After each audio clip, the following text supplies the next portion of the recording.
नमस्कार, मैं अपूर्वानंद कड़वी कॉफ़ी के इस नई कड़ी के साथ आपके सामने फिर हाज़िर हूँ।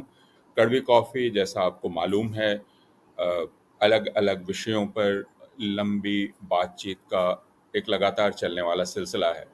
हम कोशिश यह करते हैं कि अ, जिन विषयों पर अभी समाज में चर्चा हो रही है या हम सोचते रहे हैं, उन पर ठहर कर बात कर सकें और वैसे मित्रों से जो उन पर लंबे वक़्त से सोचते रहे हैं और काम करते रहे हैं।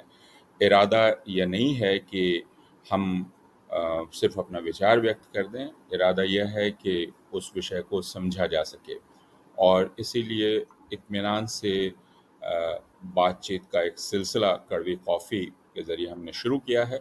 आपने पिछली कड़ियाँ देखी होंगी, सुनी होंगी और पढ़ी होंगी क्योंकि हम इसे वीडियो के रूप में और पॉडकास्ट यानी सिर्फ़ सुनने के लिए और फिर उसका टेक्स्ट आपको मुहैया कराते हैं।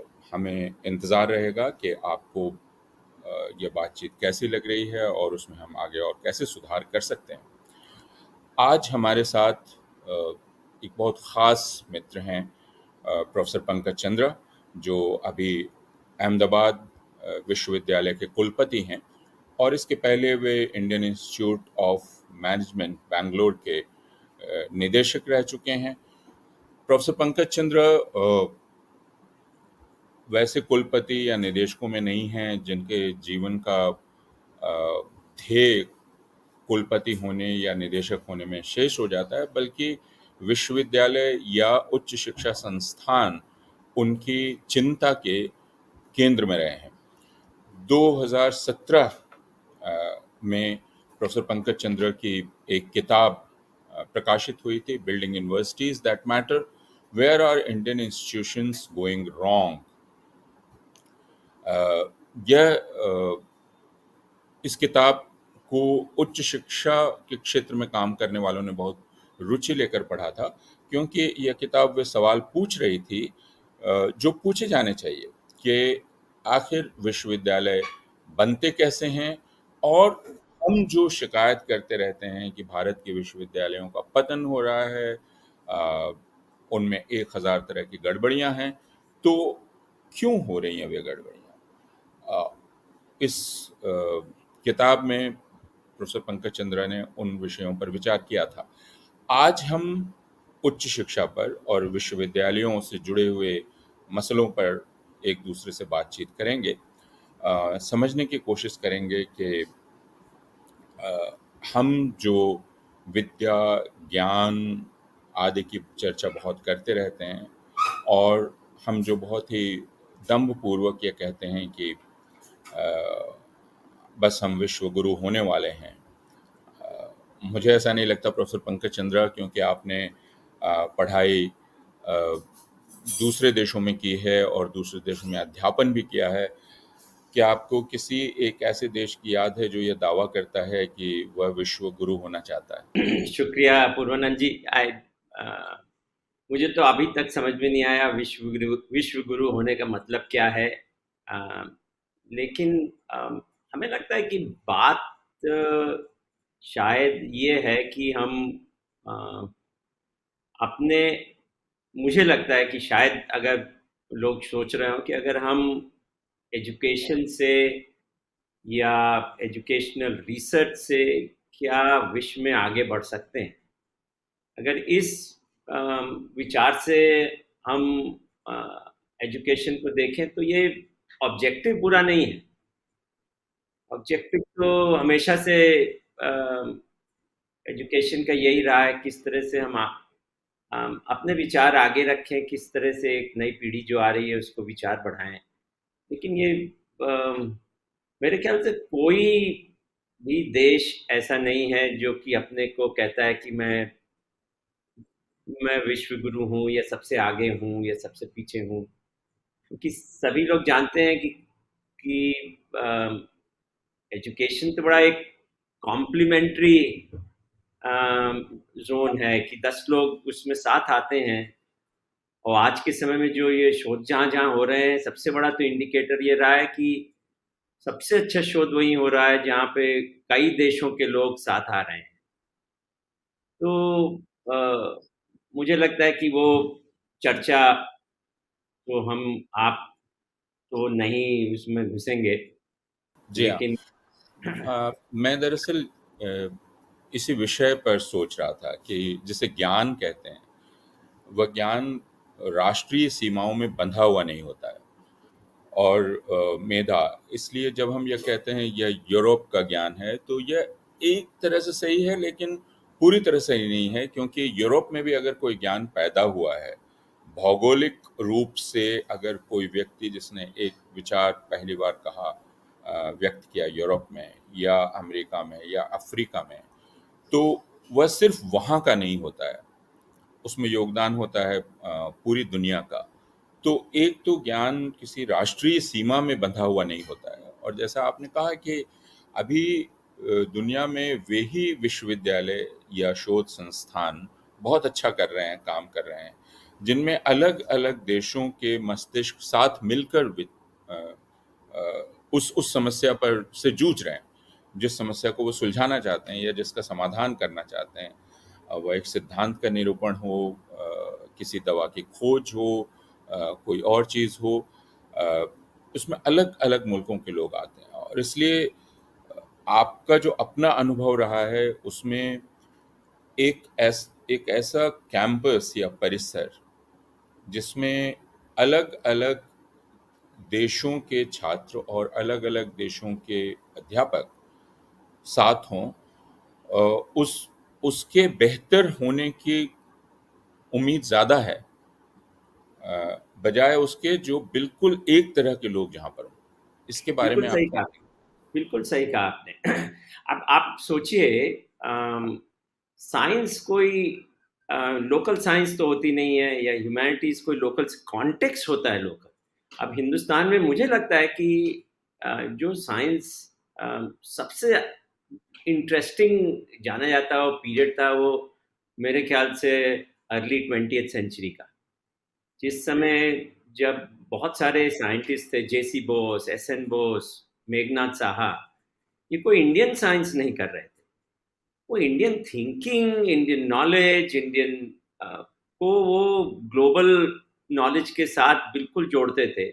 और दूसरा था कि वो जो जो अचीव करना चाहते थे, वो तो ग्लोबल स्तर पे एक्सेलेंस अचीव करना चाहते थे। जेसी बोस उसी समय उन्होंने रेडियो वेव्स वगैरह की खोज की जिस समय मार्कोनी कर रहे थे, और कहते हैं वो तो आगे भी थे उनसे, उन्होंने ही पहले टेलीफोनी के बारे में ये सब बात की। तो आपकी बिल्कुल बात सही है। जितनी मुझे लगता है कि एक जितना डाइवर्स होगा माहौल पढ़ने का, लिखने का, सोचने का, शोध करने का, उतने ही अलग अलग विचार शायद आ सकेंगे, जो कि बहुत ज़रूरी है किसी एडवांसमेंट ऑफ नॉलेज के लिए। और इसलिए बहुत ही ज़रूरी है कि जब इंडियन यूनिवर्सिटीज़ का ही काफ़ी सोच हुआ, तो नेशनल यूनिवर्सिटीज़ हुआ करती थी। हम बीएचयू गए जब पढ़ने, तो वहाँ तो पहली बार पूरे देश से बच्चे आ रहे थे, और उसका क्या वो क्या हुआ, इट लिफ्ट्स एवरीबॉडी एल्स। सबको, सबके विचार, सबके एक्सपीरियंसेस अलग आए। सो ये डाइवर्सिटी तो बहुत ही क्रिटिकल एलिमेंट है। और अगर आप बड़ी कोई भी अच्छी यूनिवर्सिटी दुनिया की आप देख लीजिए, उसकी जो एक खूबसूरती है कि दुनिया के अच्छे अच्छे लोग, पूरे दुनिया भर से लोग आ रहे हैं, चाहे पढ़ने के लिए, चाहे वहाँ पढ़ाने के लिए, चाहे रिसर्च लैब में 15 से 15 भाषाएं बोली जा रही हैं, उनके अपने अपने कंटेक्चुअल आइडियाज एक आ रहे हैं साथ में। तो ये diverse views, diverse background, diverse perspective का इंस्टीट्यूशनल ग्रोथ के लिए तो होना बहुत ही ज़्यादा ज़रूरी है। अभी आपने एक शब्द का इस्तेमाल किया, एक्सीलेंस, या उसे हम उत्कृष्टता कहें या श्रेष्ठता कहें। और हम लोग जो पिछले कई वर्षों से एक दूसरे से बातचीत करते रहे हैं विश्वविद्यालयों के बारे में, उच्च शिक्षा संस्थानों के बारे में, और हम एक दूसरे से सहमत होते रहे हैं बाकी लोगों के साथ कि विश्वविद्यालयों का एक मकसद दरअसल एक्सीलेंस हासिल करना है, या समाज को बतलाना है कि एक्सीलेंस क्या होता है, कि आप काम चलाऊपन की संस्कृति नहीं होनी चाहिए, बल्कि एक्सीलेंस की संस्कृति होनी चाहिए। तो ये जो एक्सीलेंस की अक्सर लोग विश्वविद्यालयों के बारे में बात करते समय इस पक्ष पर बात नहीं करते हैं कि विश्वविद्यालय का एक मकसद उत्कृष्टता या श्रेष्ठता की प्राप्ति है, और इसलिए अगर उसका एक मकसद श्रेष्ठता की प्राप्ति है या श्रेष्ठता के विचार को स्थापित करना है, तो वह ऐसा किन उपायों से कर सकता है। आपको ये मौका मिला, एक तो आप एक संस्थान के निदेशक हुए जो बहुत पहले से चला आ रहा था, जिसका एक इतिहास था, लंबा इतिहास था, और हम उसके बारे में भी जानना चाहेंगे, आपके निजी तजुर्बे के बारे में। लेकिन दूसरा विश्वविद्यालय जो अपेक्षाकृत नया था और जिसे अपनी तरह से गढ़ने, विकसित करने की छूट आपको थी।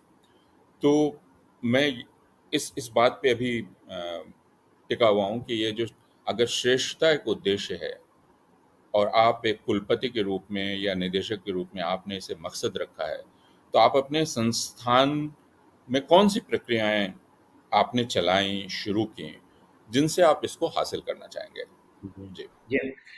एक एक जो इस समय मैं आपके सवाल पे आता हूँ। एक जो ज़रा चैलेंज हो गया है एजुकेशनल इंस्टीट्यूशन में कि हर इंस्टीट्यूशन को जल्दीबाजी में अपने ग्रोथ, अपने कामों में लग गया है। जबकि एजुकेशन जो है वो तो और एक्सीलेंस है, थोड़ा स्लो कुकिंग वाली प्रणाली है। उसमें आपको सोच के, विचार करके, धीरे से कदम लेके, धीरे से लोगों को एक साथ जोड़ के उनके विचारों को सामने रख के आगे बढ़ना पड़ेगा। तो तब जाके मुझे लगता है कि उसमें से बड़ी खूबसूरती से अच्छी चीज़ें निकल के आएंगी। नाउ जो हमारे दो जो हम तीन इंस्टीट्यूशंस के साथ, तीन चार इंस्टीट्यूशन के साथ जो हिंदुस्तान में जुड़े हैं, एक तो चीज़ है कि कहीं ना कहीं इसमें एक्सेलेंस में गवर्नेंस का हाथ बहुत बड़ा है। और किस तरह से बड़ा है ये, एक तो है कि जितने भी स्टेक होल्डर्स हैं उनको पहले तो बिलीव करना चाहिए कि हम एक्सेलेंस से लाइवलीहुड ले सकते हैं, एक्सेलेंस से बेहतर सिटीजन्स बना सकते हैं, एक्सेलेंस से ही हम लव फॉर लर्निंग बना सकते हैं, जो कि एजुकेशन के पर्पस मेरे ख्याल से रहे हैं, हमारे दिमाग में तो हैं। तो वो कहीं ना कहीं हम अगर उस गवर्नेंस सिस्टम को इस तरह से बना सकें कि जो कि लोगों को, वहाँ कौन स्टेक होल्डर्स है, एक तो स्टूडेंट है, एक फैकल्टी है, एक एक्सटर्नल स्टेक होल्डर्स हैं जो कि पेरेंट्स हैं, और लार्जर सोसाइटी है, एक एम्प्लॉयर है। अगर इस ढंग से सोचें तो कहीं ना कहीं जो लार्जर सोसाइटी और पेरेंट्स, उनको तो समझाने की भी एक इंस्टीट्यूशनल का दायित्व रहता है कि ये क्यों एक्सीलेंस की ज़रूरत है, और क्यों किस किस्म से जो पढ़ाई होगी या किस किस्म से बच्चों को, हमारे जो छात्र हैं उनका उनका जो पर्सपेक्टिव बनाएंगे, किस किस्म से क्यों बनाया जा रहा है। तो एक तो कम्युनिकेशन वाली बात है। दूसरी बात है कि हम किस तरह से अपने फैकल्टी का सिलेक्शन करते हैं, क्या देखते हैं उस फैकल्टी में, किस तरह से हम स्टूडेंट को लेके आते हैं। हमारे यहाँ इंडिया में कई लोग कहते हैं कि सिलेक्शन नहीं होता, एलिमिनेशन होता है इंस्टीट्यूशंस में, क्योंकि नंबर्स बहुत ज़्यादा है। तो ये भी सोचने की बात है कि अगर हम इस पर्सपेक्टिव से स्टूडेंट्स को यूनिवर्सिटी में लाने की कोशिश कर रहे हैं, क्या उसका कुछ इम्प्लीकेशन है ऑन एक्सेलेंस? अगर अगर हम हर बच्चे का को देखते हैं एज अ कैंडिडेट कि उसमें क्या खूबी है, वो क्या करना चाहता है, क्या हम एज एन इंस्टीट्यूशन उसकी मदद कर सकते हैं कि नहीं कर सकते हैं टू एक्सेल, तो मुझे लगता है कि वो उस पर्सपेक्टिव से अगर हम एडमिशन या और चीज़ें देखें तो हम शायद अपने एजुकेशनल एनवायरनमेंट जो क्रिएट करते हैं उसको अलग ढंग से करेंगे, क्योंकि हम कुछ 100 या 1,500 या 10,000 बच्चों को एक साथ एक समूह नहीं देख रहे हैं, हम सबको इंडिविजुअल की तरह ट्रीट कर रहे हैं, उनकी एजुकेशन को कस्टमाइज करने की कोशिश कर रहे हैं। सो मुझे लगता है कि ये एक दूसरी बात है जो कि हम कहीं ना कहीं अगर ध्यान रखेंगे तो ज़रूर शायद अम, शायद ऑब्जेक्टिव्स, गोल और एक्सेलेंस की तरफ मूव कर सकते हैं। तीसरी हाँ, चीज़ है कि हाँ, नहीं, नहीं, आप अपनी बात जारी रखें। सिर्फ़ मैं, चूँकि आपने छात्रों के दाखिले की बात की कि हम दाखिल करने से ज़्यादा एलिमिनेट करते हैं क्योंकि संख्या बहुत ज़्यादा है। लेकिन एक विचार ये है जो दुनिया में कुछ देशों में है और हमारे देश में अभी काफ़ी प्रबल होता जा रहा है। अ, जिस आपने शुरू में डाइवर्सिटी की भी बात की थी, अगर हम उसको भी ध्यान में रख लें, कि सारे ही विश्वविद्यालयों को एक यूनिफ़ॉर्म प्रोसेस, एक यूनिफ़ॉर्म मैकेनिज़्म के ज़रिए छात्रों को दाखिल करना चाहिए। भारत में प्रयोग शुरू हुआ है इसको लेकर। अ, अगर मुझे ठीक याद है तो चीन एक दूसरा देश है जो ये काम करता है। लेकिन जिन्हें हम श्रेष्ठ विश्वविद्यालय कहते हैं, अमेरिका के, जहाँ जाने के लिए हमारे लोग बहुत उत्सुक रहते हैं। अ, तो ये जो एक यूनिफ़ॉर्म या एक कंबाइंड ज़रिया है जिससे सारे विश्वविद्यालयों में दाखिले की प्रक्रिया तय हो जाएगी, जो चीन में भी है और जिसको लोग मानते हैं कि ठीक है शायद। इसमें और दूसरी चीज़ जो आपने कही कि दाखिला एक बहुत महत्वपूर्ण चीज़ है छात्रों का, जिसमें विश्वविद्यालय का हाथ रहना चाहिए, तो उसे आप कुछ समझाएँगे हमें क्या? जी हाँ। सो मुझे लगता है कि ये जो uniform standardised admission, centralised admission process की थिंकिंग है, ये तो एक कंट्रोल मैकेनिज्म है कि एक एंटिटी है, एक स्टेट है जो कि विश्वविद्यालयों को, कॉलेजों को कंट्रोल करने का कोशिश है, और और उनको वो कह रहा है कि आप सब जो हैं अपने आप नहीं कर सकते। Education is based on faith and trust. एक एक एक सेंट्रल बॉडी वो कह रही है कि आप ट्रस्ट वर्दी नहीं है। कोई हार्वर्ड को तो बोलता नहीं है कि आप ट्रस्ट वर्दी नहीं है, लेकिन वो तो एडमिशन देता है। वो बच्चा हार्वर्ड में होगा एडमिशन, और हो सकता है स्टैनफोर्ड में उसका एडमिशन ना भी हो। सो अब मुझे तो लगता है सबसे बड़ी बात यहीं पे आती है कि हम अपने इंस्टीट्यूशंस को ट्रस्ट ही नहीं कर पा रहे हैं। जो फंडामेंटल उनका टास्क है कि बच्चों को देखें और कहें कि हम किस तरह से आपको अपने इंस्टीट्यूशन में लेके आएंगे। और उसके बहुत इम्प्लीकेशन है। उसके इम्प्लीकेशन ये है कि अम, हम फिर 8 साल से 7 साल से, जैसे कि इंजीनियरिंग एडमिशन में होते ही आए हैं, वो केवल उस एग्ज़ाम का प्रिपरेशन करते हैं और स्कूल में बिल्कुल ध्यान नहीं देते हैं। और लर्निंग और एजुकेशन तो बहुत सोशोलॉजिकल प्रोसेस है। तो कहीं ना कहीं जो बच्चा आ रहा है स्कूल तक, स्कूल ख़त्म करके यूनिवर्सिटी में, तो वो एक बिल्कुल एग्ज़ाम पास करने की मशीन बन के आ रहा है। वो एक एक लर्निंग सीकिंग इंडिविजुअल, मेरे ख्याल से उसमें वो क्षमता थोड़ी सी कम हो जाती है अक्सर।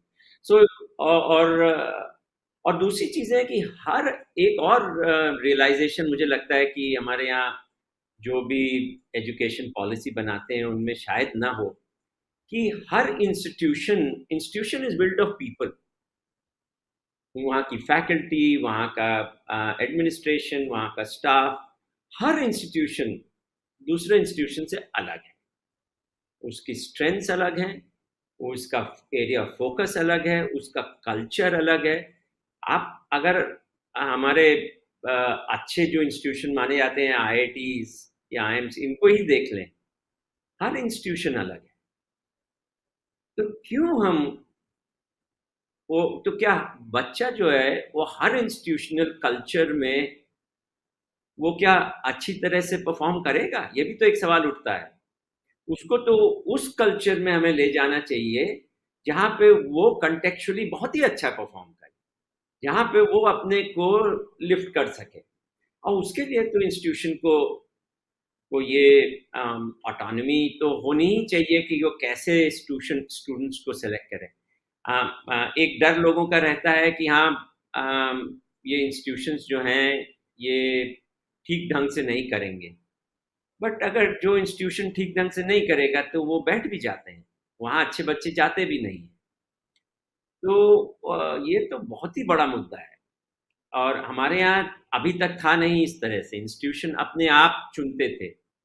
आप जेएनयू की ही एग्जाम्पल ले लीजिए, हम तो उनके जो, अब पता नहीं अभी एडमिशन कैसे होता है, बट आज से 30 साल पहले जैसे एडमिशन होता था तो बड़ा ही सोच विचार करके बड़ा इंटरेस्टिंग ढंग से एडमिशन प्रोसेस, जो कि डाइवर्सिटी भी बनाता है, कंटेक्चुअल लर्निंग को भी लेके आता है, और एक्सीलेंस और उसके परफॉर्मेंस को भी देखता है, वो सब देख के स्टूडेंट मिक्स बनाते थे। तो स्टूडेंट कोहॉर्ट का जो फॉर्मेशन है वो बहुत क्रिटिकल है एक एजुकेशन के लिए, कि किस ढंग से हम डाइवर्स कोहॉर्ट बनाए, किस ढंग से ऐसे बच्चे सब लेके आए जिनकी अलग अलग स्किल्स हैं, जो कि जब साथ में वो बैठेंगे तो सबका ही एवरेज लिफ्ट होगा, उसी से नए आइडियाज और नए एक्सपीरियंस बनते हैं। और हम अब एक सेंट्रलाइज सिस्टम की तरफ मूव कर रहे हैं जिसके बहुत सारे इम्प्लीकेशंस हैं, बहुत ज़्यादा वो इंस्टीट्यूशन को एक अलग ढंग से बना रहा है और बनाएगा इन टाइम्स। हाँ, अभी चूँकि पहला ही साल है, दूसरा ही साल है, तो जैसा आपने कहा कि अकादमिक दुनिया में हम बहुत जल्दी निष्कर्षों पर नहीं पहुँचते हैं, और जब तक हमारे पास पर्याप्त सूचनाएँ ना हों, आंकड़े ना हों, हम उसका अध्ययन नहीं कर पाते हैं कि इसके पहले क्या स्थिति थी और इसने प्रभाव कैसे डाला है। तो अभी हम हो सकता है कि तुरंत इस पर टिप्पणी ना कर सकें, लेकिन सैद्धांतिक रूप से जो आपने बात कही वो बात सही है कि अगर हम श्रेष्ठता की बात कर रहे हैं, जिसमें मेरी और आपकी सहमति है और बाकी लोगों की भी होगी, और यहाँ हम स्पष्ट करना चाहते हैं कि जब हम श्रेष्ठता की बात कर रहे हैं तो वह समानता के सिद्धांत के विरुद्ध नहीं है। तो यानी समानता के सिद्धांत की कीमत पर श्रेष्ठता नहीं हासिल की जा सकती है, और इस पर आगे भी हम लोग बात कर सकते हैं। तो लेकिन अगर श्रेष्ठता हमारा लक्ष्य है और हम श्रेष्ठ विश्वविद्यालयों की श्रेणी में शामिल होना चाहते हैं अंतर्राष्ट्रीय स्तर पर, तो वहाँ की जो प्रक्रियाएं हैं उन प्रक्रियाओं को देखना बहुत आवश्यक है, छात्रों के दाखिले की। और आपने जवाहरलाल नेहरू विश्वविद्यालय का हवाला दिया, या ऐसे और शिक्षा संस्थान भारतवर्ष में जिन्होंने बहुत ही क्रिएटिव तरीके से अपनी एडमिशन प्रोसेस बनाई और छात्रों को शामिल किया, और उनका इतिहास ये साबित करता है कि उनका ये निर्णय सही था। तो अब उनके लिए ये बहुत बड़ी ट्रेजरी होगी कि उन्होंने जो एक एक विलक्षण चीज़ विकसित की थी, उसको हटाकर एक स्टैंडर्डाइज्ड और यूनिफाइड सिस्टम में उनको ला दिया जाए।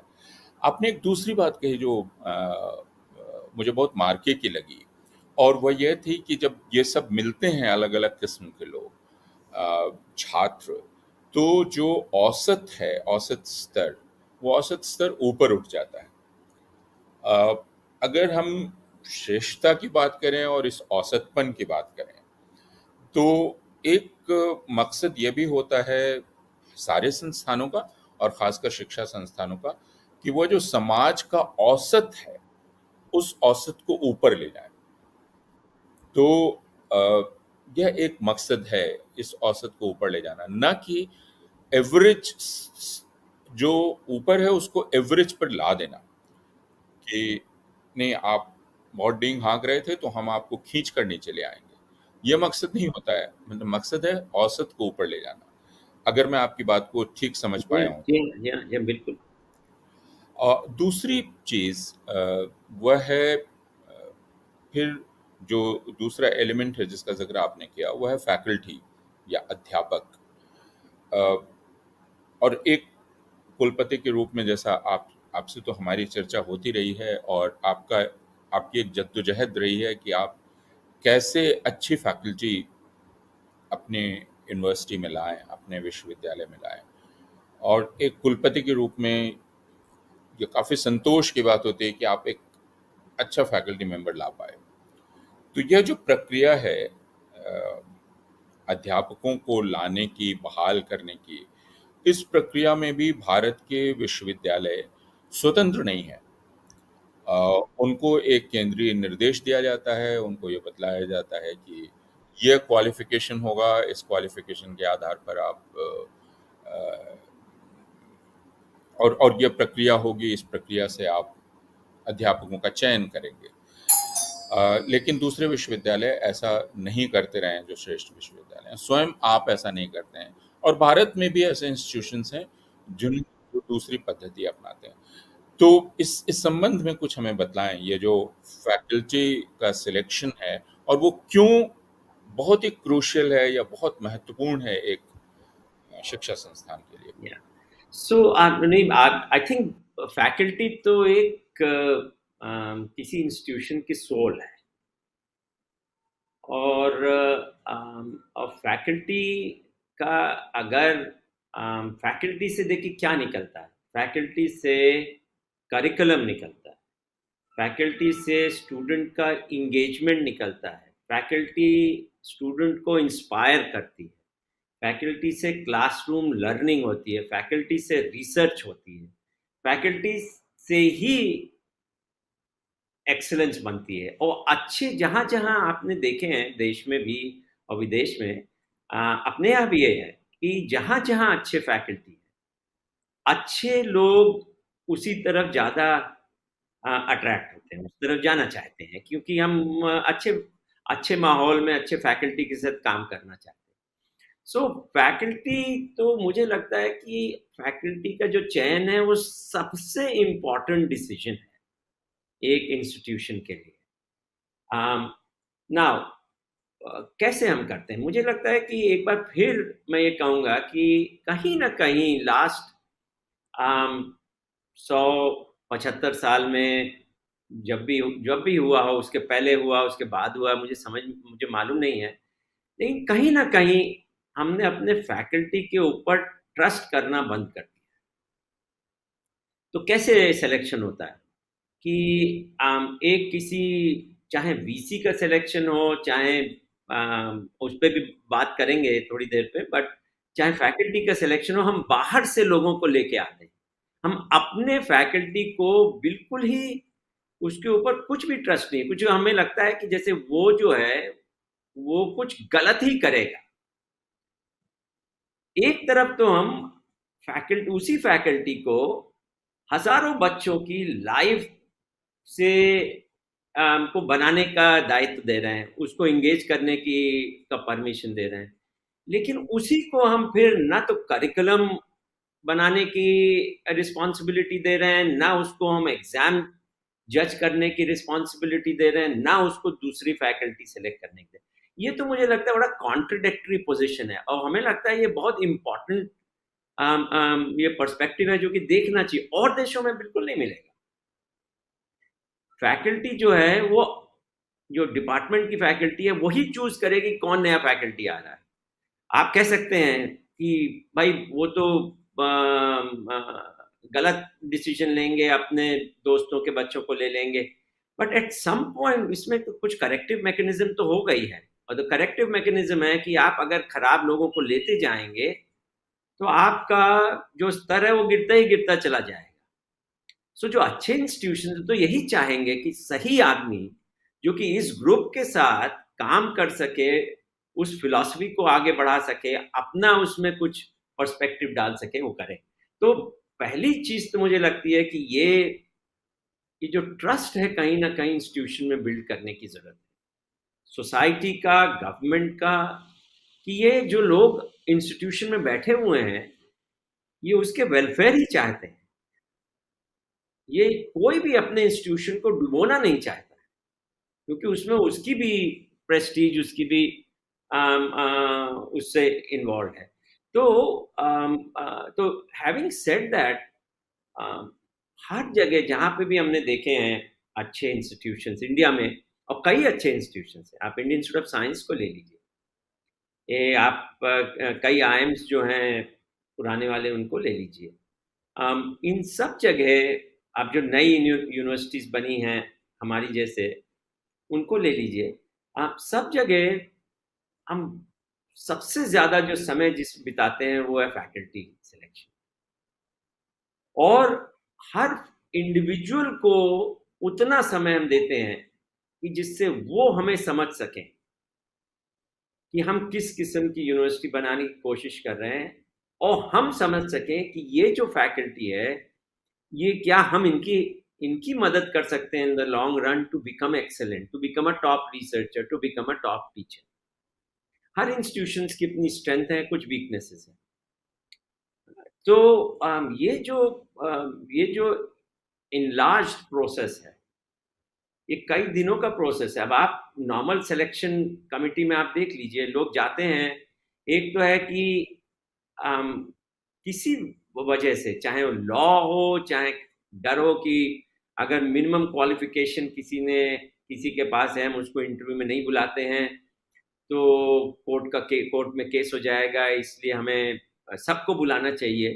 तो large number of people are interviewed for a position, और एज अ रिजल्ट उनको 10 मिनट, 15 मिनट, 20 मिनट, 30 मिनट, इससे ज्यादा दे नहीं पाता है कोई भी सिलेक्शन कमिटी। और सिलेक्शन कमिटी भी उसमें मैं तो एक्सटर्नल एक्सपर्ट के बहुत खिलाफ हूँ इन अ सिलेक्शन कमिटी, क्योंकि एक्सटर्नल एक्सपर्ट जो किसी और इंस्टीट्यूशन से आता है, वो उस इंस्टीट्यूशन के ना तो कल्चर समझता है, ना उस इंस्टीट्यूशन की, उस डिपार्टमेंट की नीड को समझता है कि किस वजह से ये फैकल्टी हायर की जा रही है, किस क्या क्या पर्सपेक्टिव और कल्चरल वैल्यूज का मिलन होना चाहिए जिसकी वजह से ये जो फैकल्टी है सबसे अच्छी बने। सो वो जो एक्सटेंडेड प्रोसेस है, और एक और चीज भी है कि जब हम, जैसे हम आजकल कॉलेजेस में और यूनिवर्सिटीज में सिलेक्शन करते हैं, जो सिलेक्शन में जब यूनिवर्सिटी के या उस डिपार्टमेंट के फैकल्टी इन्वॉल्व नहीं रहते हैं, तो उनकी कोई रिस्पॉन्सिबिलिटी नहीं है इस नए फैकल्टी को मदद करने में कि वो सक्सीड करे लाइफ एकेडमिकली। किसी और ने तो आपको सेलेक्ट किया है, आप तो हमारे पास आ गए हैं, लेकिन जब हम मिलके अपने डिपार्टमेंट में डिस्कस करके बहुत ओपनली शॉर्टलिस्ट करते हैं 10 लोगों को 100 में से, 150 एप्लीकेशन में से, तो हम ये भी कहते हैं कि अगर इनमें से कोई अच्छा आएगा तो ये हमारी रिस्पॉन्सिबिलिटी है कि हम इसकी मदद करें, हम इसको इंटीग्रेट करें डिपार्टमेंट में, हम इनके साथ रिसर्च करें, हम इनके साथ कोर्स पढ़ाएं, हम इनको उस ऑब्जेक्टिव गोल की तरफ पुश करें जिससे वो एक्सीलेंट एकेडमिक बन सके। अगर वो एक्सीलेंट एकेडमिक बनेंगे तो इसमें जैसे कहते हैं कि the success of an individual has a whole village behind that, same the success of an academic has an entire department and the role of a university behind it. और वो हम नहीं करते, और वो बहुत बड़ा रीजन है कि हमारे जो डिपार्टमेंट्स हैं, हमारी यूनिवर्सिटीज हैं, बहुत फ्रैगमेंटेड है। कोई किसी के साथ पर्सनल रिलेशनशिप अगर है तो है, बट एकेडमिक रिलेशनशिप्स बहुत कम है। हम बाहर वालों के साथ काम करते हैं ज़्यादा, लेकिन अपने कॉलीग्स के साथ में काम बहुत नहीं करते हैं, साथ में पढ़ाते नहीं हैं, साथ में रिसर्च नहीं करते हैं, साथ में ग्रांट नहीं लिखते हैं। सो ये जो है, और आप बाहर की यूनिवर्सिटीज देखिए तो उसमें बहुत ज़्यादा कोलैबोरेशन है। अपने ही डिपार्टमेंट में नहीं, बल्कि अलग यूनिवर्सिटी के अलग अलग डिपार्टमेंट में लोग साथ आते हैं, सेमिनार्स में साथ बैठते हैं, क्योंकि वो सब रिस्पॉन्सिबल रहे हैं एक दूसरे के प्रमोशन में। अब प्रमोशन ही आप देख लीजिए, यूएस वगैरह में या यूरोप में जो प्रमोशन होता है, टेन्योर वगैरह होता है, वो उसमें बड़ा लंबा वो प्रतिक्रिया है। 1 साल की प्रतिक्रिया है अगर आप किसी को प्रमोट करते हैं। आप उसको उसका डोसिए बनवाते हैं, फिर एक फैकल्टी जो आपकी आपकी डिपार्टमेंट होता है उसमें कोई एक व्यक्ति उसका नियुक्त किया जाता है जो कि आपके पेपर पढ़ते हैं।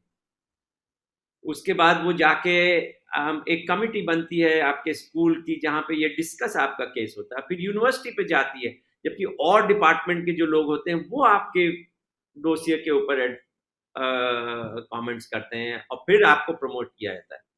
और इस प्रोसेस का रीजन यही है कि ज्यादातर लोग आके जो जुड़े हुए हैं आपकी सक्सेस से, वो आपके एक्सीलेंस को पहचाने। कहीं ऐसा ना हो कि कोई भी चीज जो आपने की है अच्छी, वो किसी से मिस आउट हो जाए। और तो एक्सीलेंस को परखने के लिए भी तो कई लोग चाहिए, और आई थिंक वो बहुत जरूरी है, जो कि और वो लोग चाहिए जिनका स्टेक हो सिस्टम।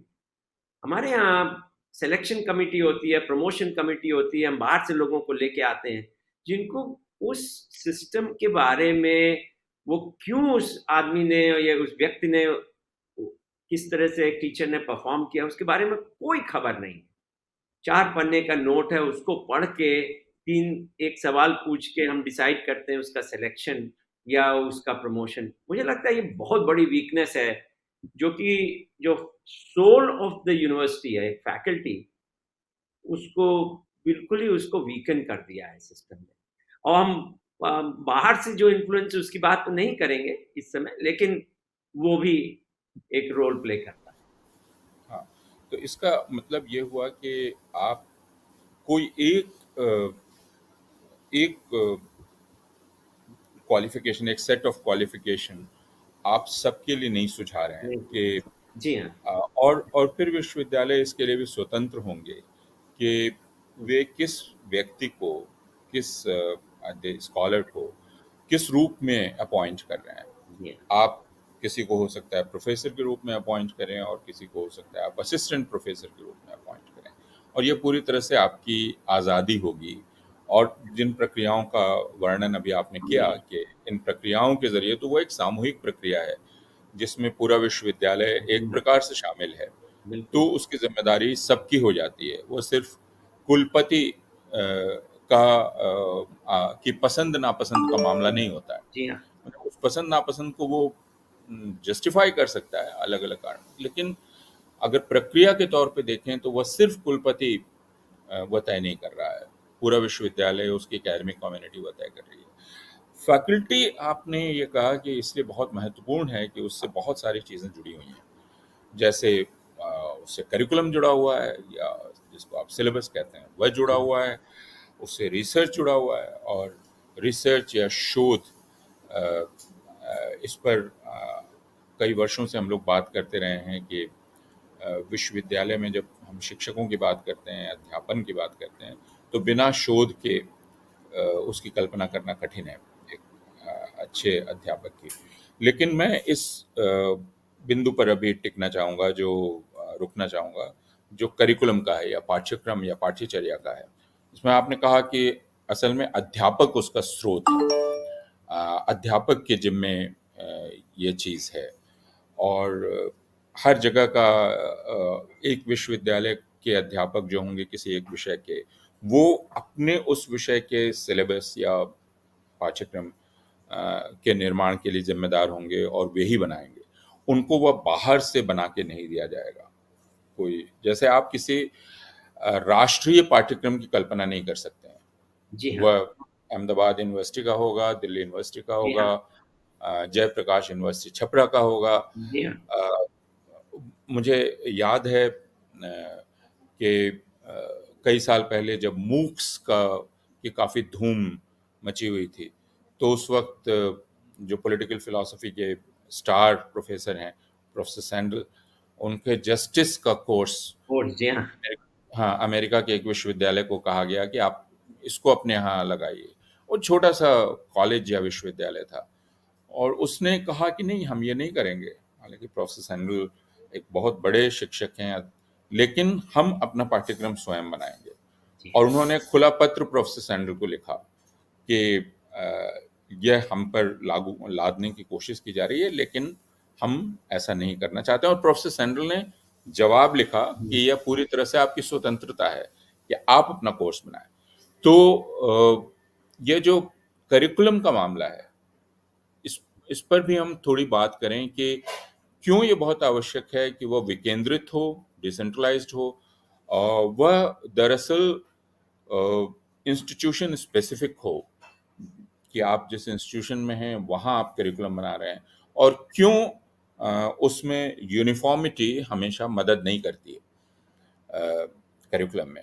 जी, जी हाँ। वो चाहे पॉलिटिकल साइंस हो या मैथमेटिक्स ही क्यों ना हो। बिल्कुल बिल्कुल। अ, जी, जी, सो जब करिकुलम के बारे में जब सोचते हैं तो कुछ चीज़ें तो हमेशा ध्यान रखते हैं कि हम उस करिकुलम से क्या अचीव करने की कोशिश कर रहे हैं। कुछ क्रिटिकल अंडर ग्रेजुएट लेवल पे हैं या ग्रेजुएट लेवल पे, कुछ क्रिटिकल थिंकिंग की एबिलिटीज़, कुछ एनालिटिकल एबिलिटीज़, कुछ कम्युनिकेशन की एबिलिटीज़, कुछ इंडिपेंडेंट थिंकिंग की एबिलिटीज़, और कुछ डिसिप्लिनरी नॉलेज, जो कि अगर जो व्यक्ति उस डायरेक्शन से उसी विषय में आगे पढ़ना चाहे या उसको लेके अपना लाइवलीहुड बनाना चाहेगा या नौकरी करना चाहेगा, तो उसको डिसिप्लिनरी डेप्थ होने की ज़रूरत है।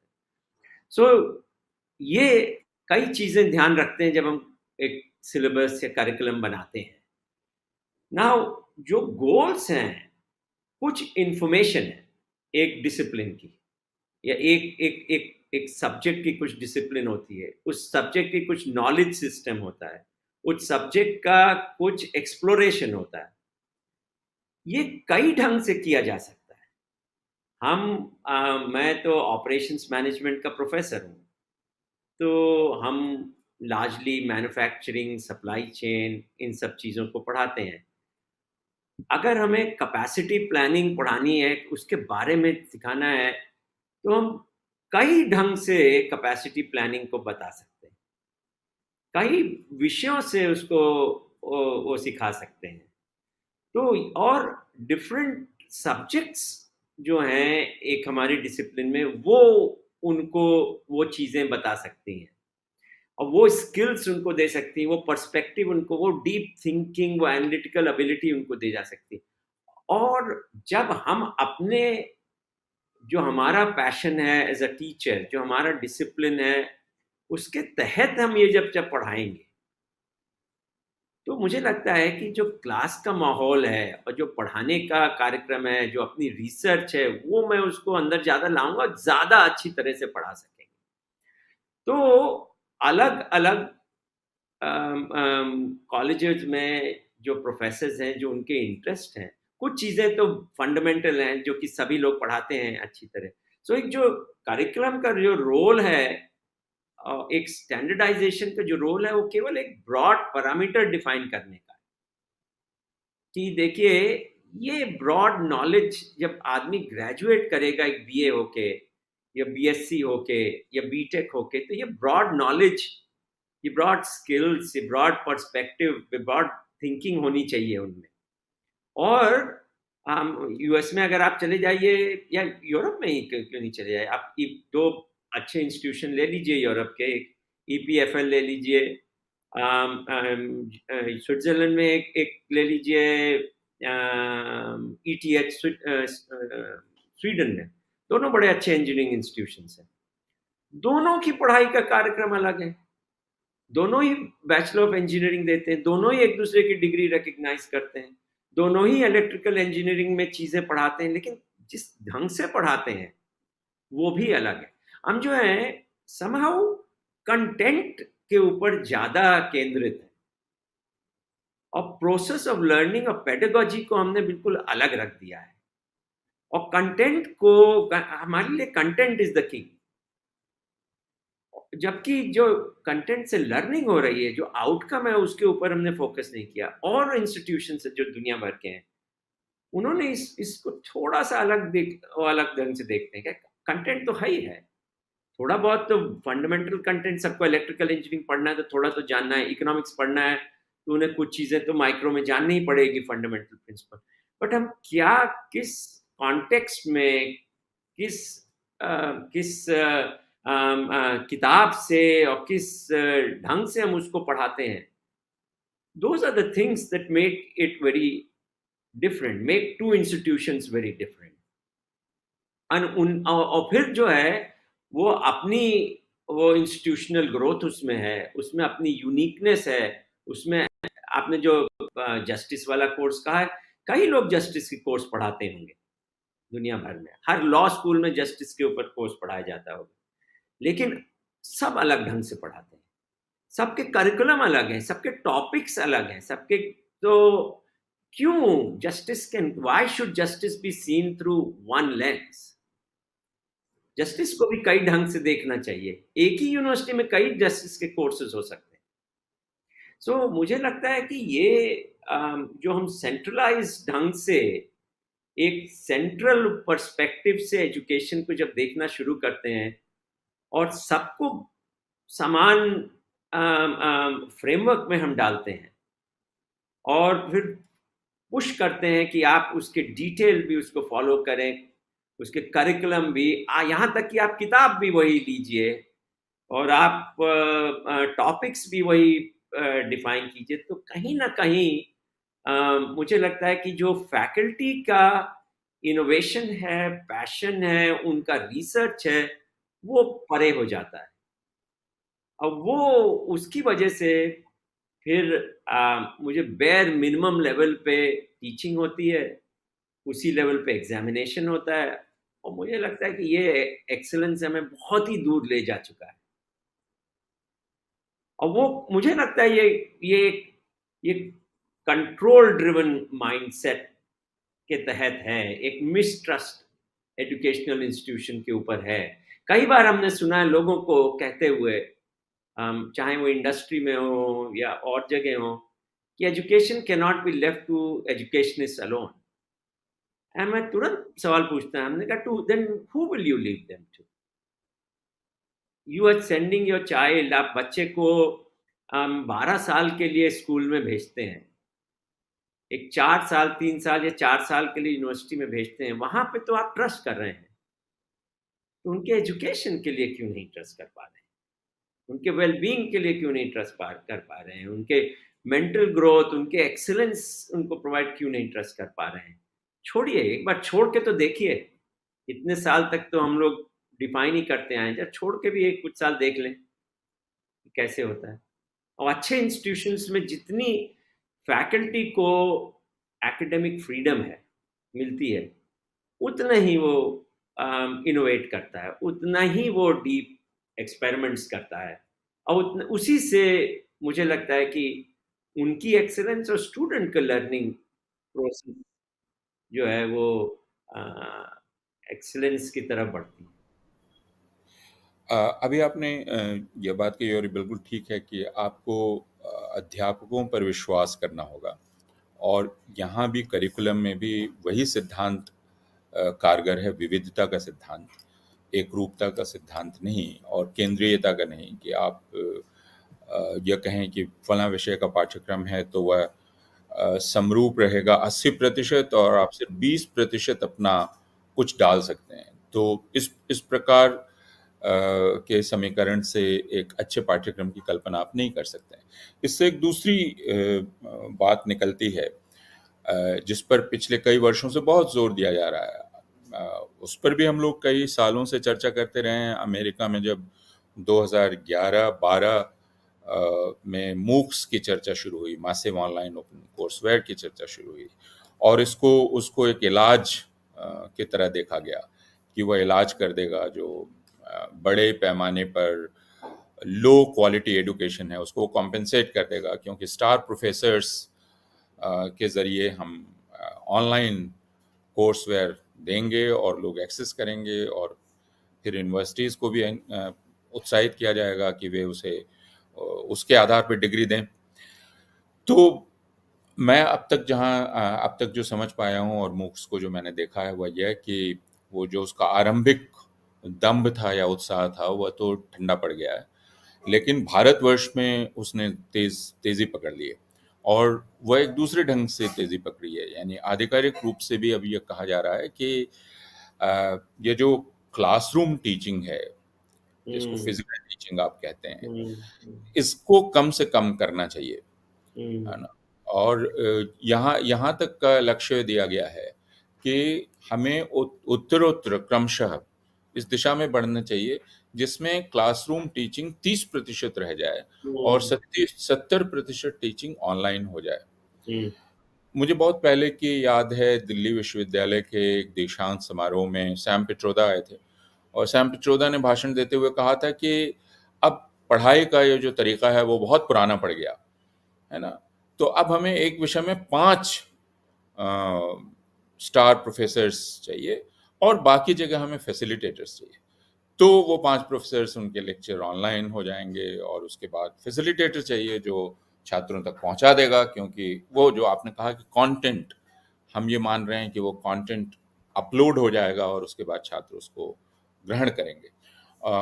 भारतवर्ष में अब इसे आधिकारिक तौर पे सुझाया जा रहा है कि क्लासरूम्स में, इसलिए कि ये जो शिक्षक नाम का प्राणी है या अध्यापक नाम का प्राणी है, इसके चलते काफ़ी अस्थिरता भी हो सकती है, अनिश्चितता भी हो सकती है। तो हम स्टैंडर्डाइज़ करेंगे और एक क्वालिटी एजुकेशन को ऑनलाइन इसमें ले आएँगे। अब तो ये भी कहा जा रहा है कि अब हम और भी आगे बढ़ गए हैं, तो आर्टिफ़िशियल इंटेलिजेंस का ज़माना है। तो आर्टिफ़िशियल इंटेलिजेंस पर अब विश्वविद्यालयों को ध्यान देना चाहिए। तो इन इन 2 चीज़ों के बारे में आप क्या कहना चाहेंगे? ये जो या सुझाव दिए जाते रहे। मुझे माफ़ कीजिए, एक तो है मैंने कि ज़्यादा लंबा मेरा या प्रश्न था, लेकिन ये तो हम मुझे लग रहा है कि जो जहाँ जिस ग्रुप में, चाहे वो एकेडमिक ग्रुपिंग हो या एडमिनिस्ट्रेटर्स हों, स्टेट और सिटी लेवल पे या कंट्री लेवल पे, जो इस बारे में सोच रहे हैं, मुझे लगता है कि अम, उनको थोड़ा-सा इंस्टीट्यूशन और लर्निंग प्रोसेस समझने की ज़रूरत है। जो आपने हमने सभी ने ऑनलाइन पढ़ाया है, और हमने उसके उसकी जो एडवांटेजेस हैं थोड़े बहुत वो भी देखे हैं, लेकिन उसके जो डिसएडवांटेजेस हैं वो भी बहुत ज़्यादा हमारे सामने आए हैं। और ये हम भूल जाते हैं कि जो लर्निंग है वो एक सोशियोलॉजिकल प्रोसेस है। ये कंटेंट एक्विजिशन का प्रोसेस नहीं है, और इसीलिए मैं बार बार कह रहा हूँ कि ये हमें बहुत जो कंटेंट के ऊपर फोकस करके, हमारे विचार हैं कि इट्स बेटर कि हम 4 ही चीज़ें क्लास में एक कोर्स में पढ़ें, लेकिन 4 चीज़ को बहुत अच्छी तरह से पढ़ें। वनस्पति की 40 चीज़ें उस करिकुलम में डालने की कोशिश करें। इट्स ओके, एक तरफ तो हम बोलते हैं लाइफ लॉन्ग लर्निंग। तो लाइफ लॉन्ग लर्निंग हमारी पूरी ज़िंदगी पड़ी है कि जो हमने 36 चीज़ें और नई 40 में से पढ़ी हैं, हम सीख लेंगे। कुछ मास्टर्स के लेवल पे सीख लेंगे, कुछ काम करते समय सीख लेंगे, कुछ सेल्फ लर्निंग से सीख लेंगे। कोई ज़रूरी नहीं है कि हमें हर चीज़ 4 साल में लेकिन अगर हमने 4 साल में 4 चीज़ें बहुत अच्छी तरह से सीखी हैं, तो मुझे लगता है कि एक हम कॉन्फिडेंट इंडिविजुअल, एक हम एक एक एक एक्सीलेंट थिंकर के को तैयार करके बाहर सोसाइटी में ला रहे हैं, और उसके लिए बहुत ज़रूरी है क्लासरूम। क्लासरूम के मतलब चहर दीवारी नहीं है। Classroom is collection of people, students and teachers together. वो क्लासरूम है, चाहे वो बाहर बैठे हों, अंदर बैठे हों, घर में बैठे हों, कहीं बैठे हों, but it's that collection of people. क्योंकि जब कोई सवाल पूछता है, टीचर पढ़ा रहा है और किसी बच्चे ने सवाल पूछा किसी छात्र ने, तो और किसी तीसरे ने इसका जवाब दिया, तो जो चौथा बच्चा है वो भी सीख रहा है उस जवाब से। जब हम इंडिविजुअली लर्न करते हैं मूक के सामने बैठे हुए, तो बहुत सारे इस किस्म की लर्निंग जो है, जो औरों से हमें होती है, औरों के सवालों से, औरों के असाइनमेंट से, औरों के प्रश्न के डिस्कशन से, औरों के आंसर के डिस्कशन से, औरों के पर्सपेक्टिव और कॉन्टेक्स्ट से, हर छात्र अपना कॉन्टेक्स्ट लेके क्लास में आता है और उस कॉन्टेक्स्ट के तहत वो सवाल का जवाब देता है, उस कॉन्टेक्स्ट के तहत वो असाइनमेंट करता है। और अगर उसका डिस्कशन करें तो मुझे मुझे लगता है कि लर्निंग बहुत ही रिच है। और वो जो है वो कहीं ना कहीं मूक जो है वो नहीं बन पा रहा है। ये कुछ इसमें एड्यूटेक कंपनीज का पर्सपेक्टिव है कि वो इसको बिजनेस के तहत देखते हैं। हम मूक के अगेंस्ट नहीं जा रहे हैं। हम और आप आज से करीब मेरे ख्याल से 8-9 साल पहले पहली में भी ग्लोबल मूक 10 साल पहले मूक की कॉन्फ्रेंस में हम लोग गए थे साथ, यही समझने के लिए कि इसके क्या कॉन्टेक्स्ट है। विथ ग्रेट एंथुजियाज्म हमने वहाँ पे लोगों से बातें की थी और लोगों को समझा था। कोई अगर बच्चा अकेला किसी गांव में या कहीं डिस्टेंट एरिया में रह रहा है तो I think it is great value, no doubt about it. It may be a value as a complement also, कि कई चीज़ें अगर हम इंस्टीट्यूशनली नहीं पढ़ा पा रहे हैं, हमारे पास वो कैपेबिलिटीज नहीं है, तो कहीं ना कहीं अगर कॉम्प्लीमेंट की तरह अगर देखें, लेकिन जो जो एक क्लासरूम लर्निंग की प्राइमेसी है, उसका वैल्यू है, अगर उसको हम हटा देंगे तो मुझे लगता है कि ये बहुत बड़ी एजुकेशन के लिए ये ट्रेजिडी होगी। कहीं ना कहीं हम एजुकेशन और लर्निंग एज अ प्रोसेस से हटके education as a compliance driven environment में चले गए कि हम ये नहीं समझ पा रहे हैं, जो जो रूल्स बना रहे हैं जो लोग बैठ के, वो ये नहीं समझ पा रहे हैं कि एजुकेशन और लर्निंग होती कैसे है, कैसे बच्चा सीख के एक तैयार होके निकलता है। वो एक ये करना है, इसमें 5 कोर्स करने हैं, इस तरह के करने हैं, उसमें आप टिक मार्क कर दें तो एजुकेशन हो गया। तो आई थिंक ये इससे हमें थोड़ा सा हटना पड़ेगा। और वो तभी हट पाएंगे जबकि हम इंस्टीट्यूशन के ऊपर फोकस करें, बनस्पति इंडिविजुअल इंस्टीट्यूशन के ऊपर। आई थिंक इंडिविजुअल इंस्टीट्यूशंस हैं वो ही नई प्रणाली, चाहे एनईपी हो, चाहे कोई और इनोवेटिव थिंकिंग वाले प्रोसेस हों, इंडिविजुअल इंस्टीट्यूशन के ऊपर फोकस करना पड़ेगा कि वो कैसे इम्प्लीमेंट करते हैं, वो कैसे अपने अपने इमेजिनेशन में उसको इम्प्लीमेंट करते हैं। तब जाके वहाँ ओनरशिप भी होती है, तब जाके वहाँ पे फैकल्टी का इन्वॉल्वमेंट भी होता है, तब वहाँ जाके नए असाइनमेंट्स भी बनते हैं, नए एग्जाम्पल्स निकल के आते हैं और वहाँ पे बच्चा पे जो स्टूडेंट है वो ज़्यादा सीखता है।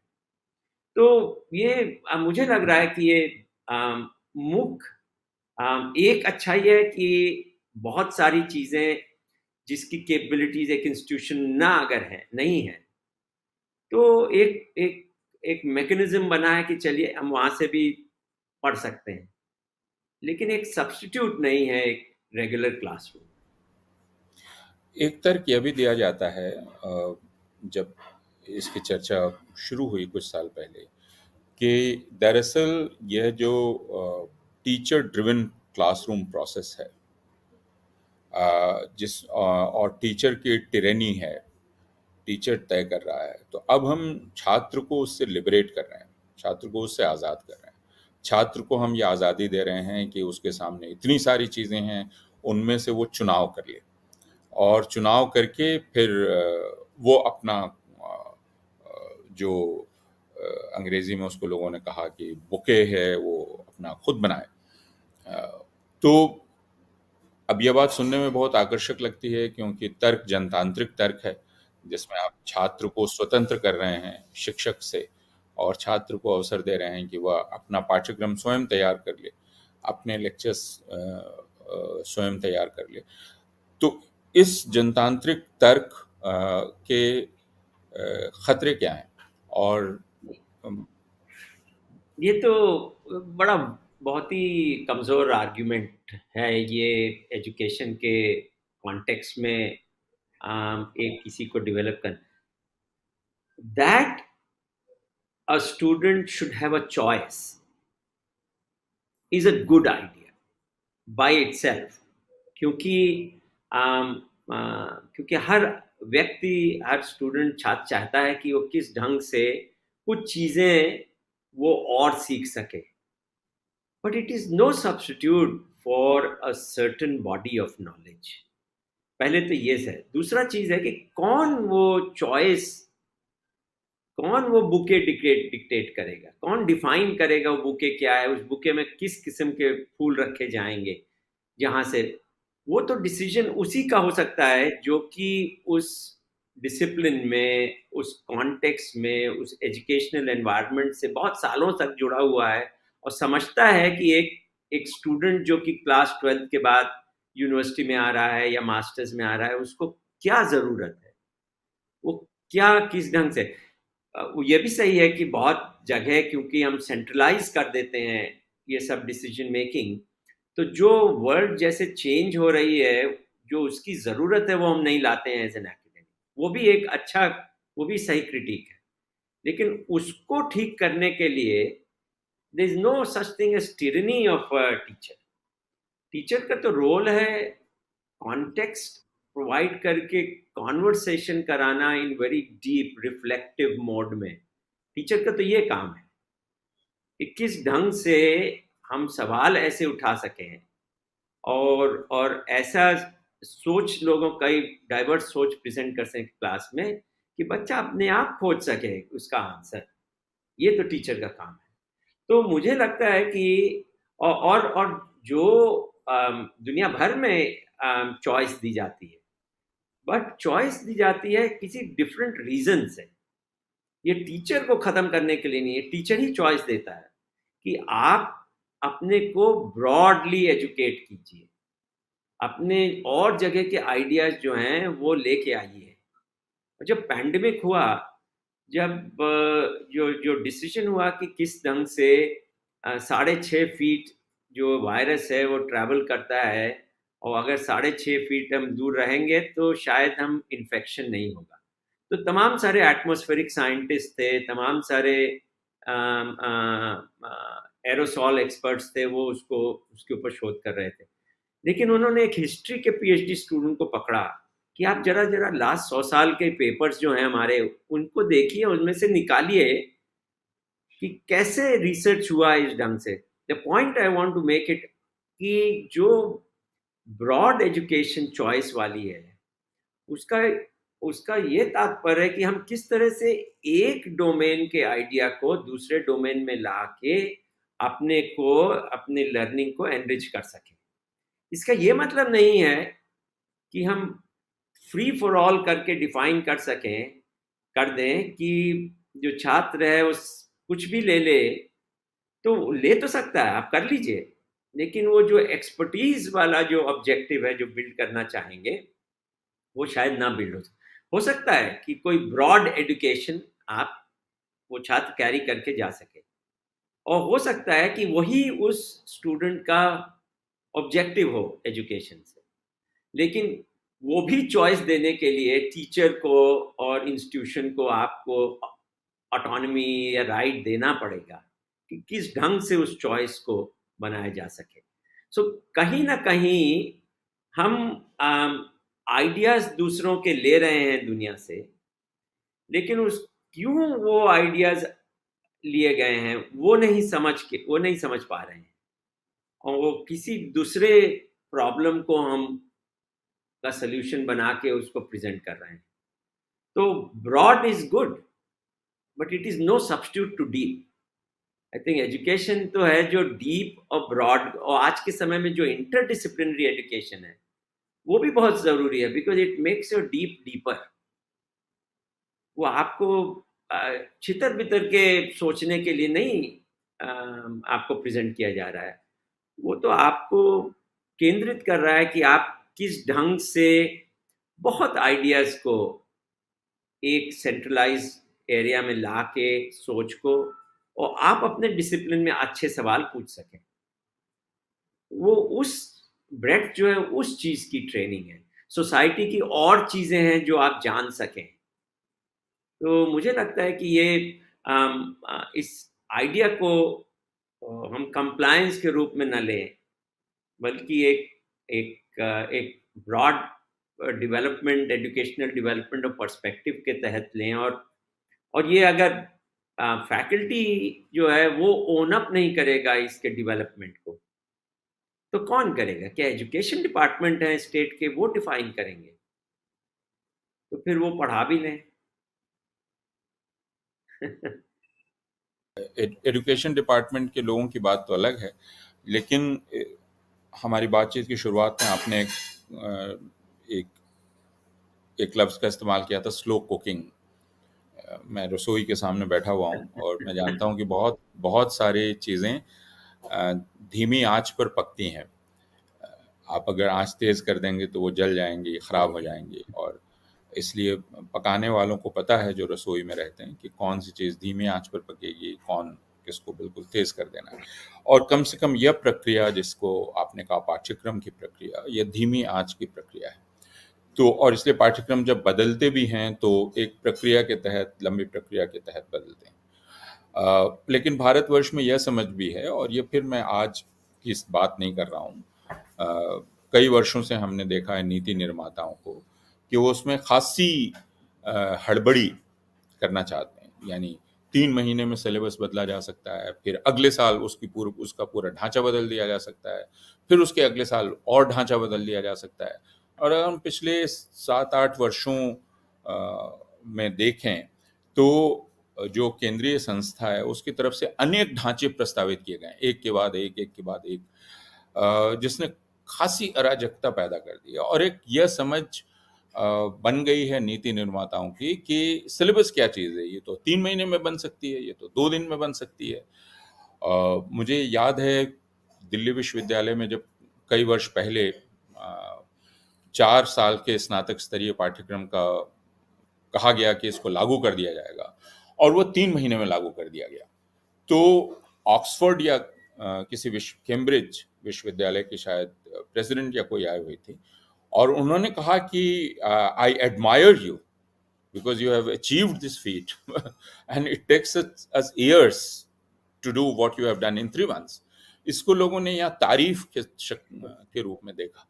तो इस पर आप क्या कहना चाहेंगे? Why it is slow cooking, and why syllabus is not something which you can change year after year, और हर 3 महीने पर या 4 महीने पर या 2 दिन में वो क्यों नहीं बन सकता? आई थिंक इन लास्ट मुझे लगता है कि लास्ट 20-25 साल में जो हमारे सोसाइटी में जो इकोनॉमिक मॉडल जैसे एडवांस किया है, उससे एक तो बड़ी डिससेटिस्फैक्शन लोगों ने एक्सप्रेस किया है, स्पेशली इंडस्ट्री वालों ने, कि हम ये यूनिवर्सिटीज़ तैयार नहीं हैं, और ये यूनिवर्सिटीज़ जो हैं ये चेंज नहीं कर रहे हैं, ये ग्रेजुएट नहीं कर रहे हैं। कहीं वो बात थोड़ी सच भी है कि यूनिवर्सिटीज़ थोड़ी एट टाइम्स थोड़ी रेटिसेंट रहते हैं बहुत सारी चीज़ें चेंज करने में।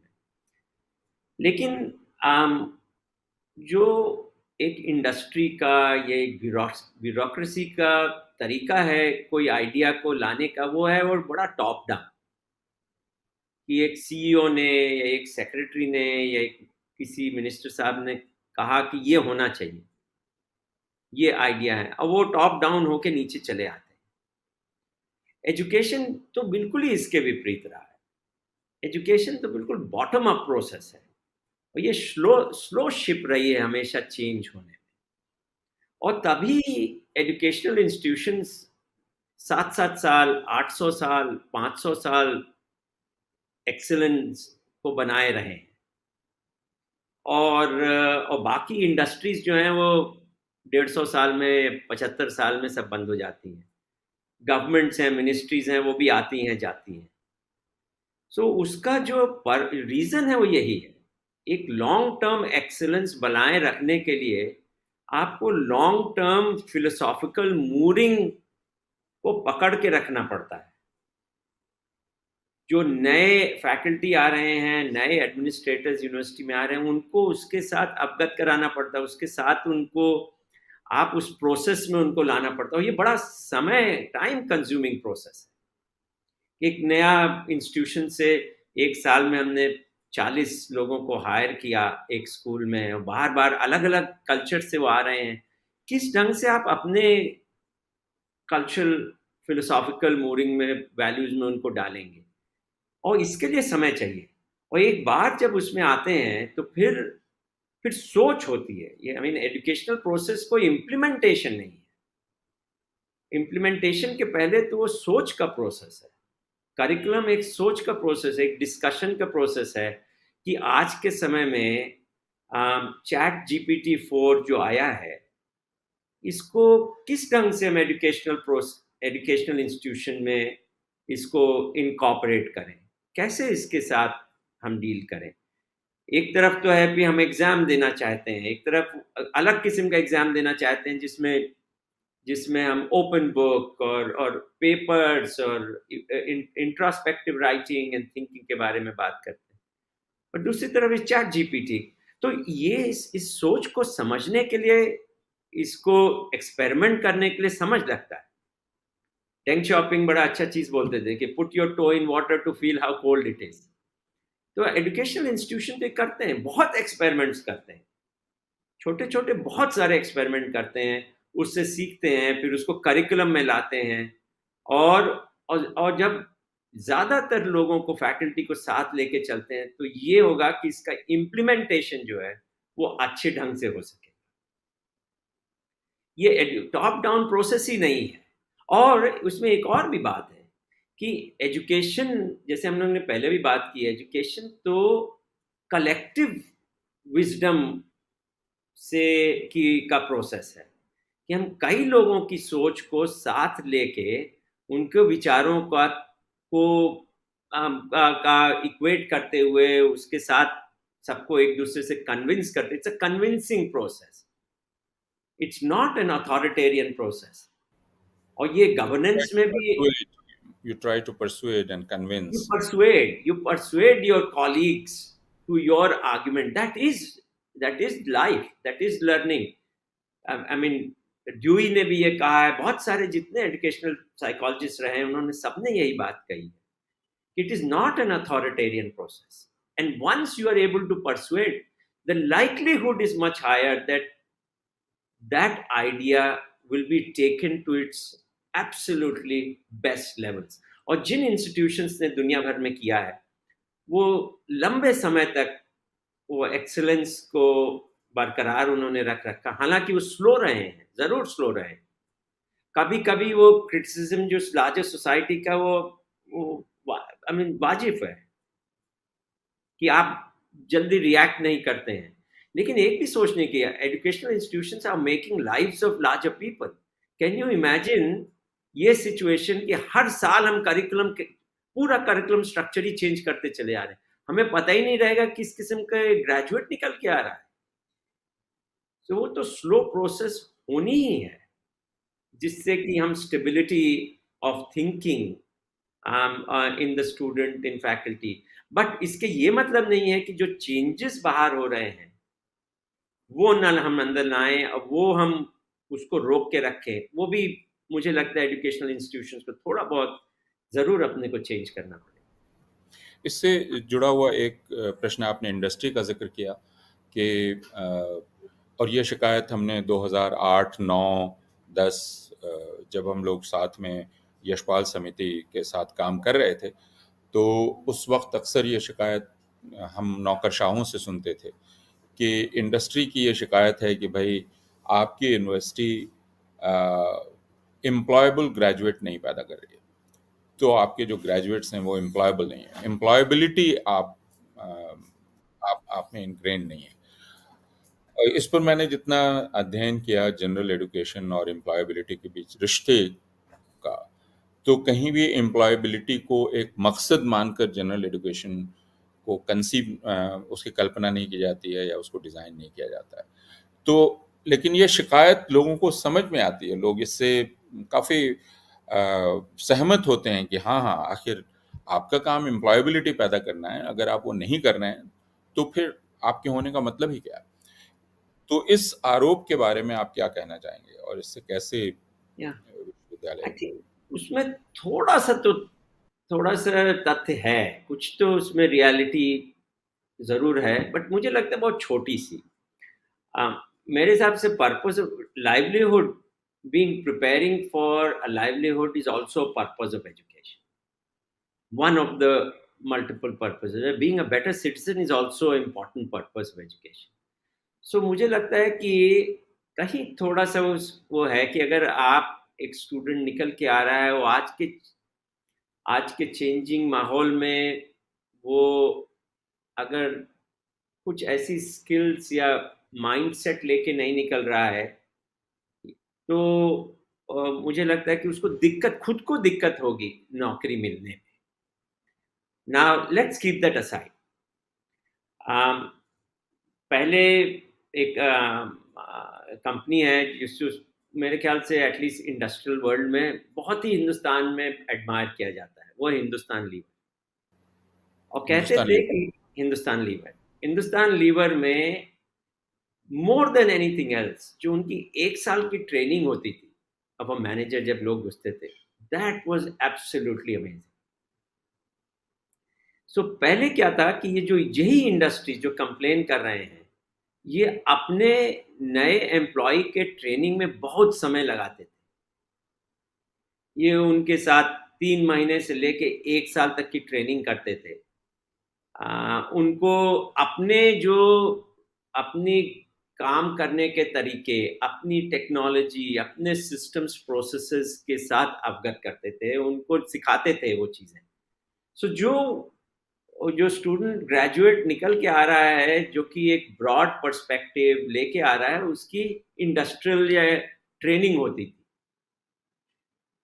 आज के समय में जितने आप ले लीजिए, without fail most of these institutions want an oven ready graduate, कि वो जिस दिन घुसे उस दिन से वो उनके लिए उनके सिस्टम सीखने लग जाए। इसलिए अब वो पुश कर रहे हैं कि ये सब जो इंडस्ट्री रेडी ट्रेनिंग है वो आप एजुकेशन में डाला जाए, और ये मुझे लगता है बहुत गड़बड़ है।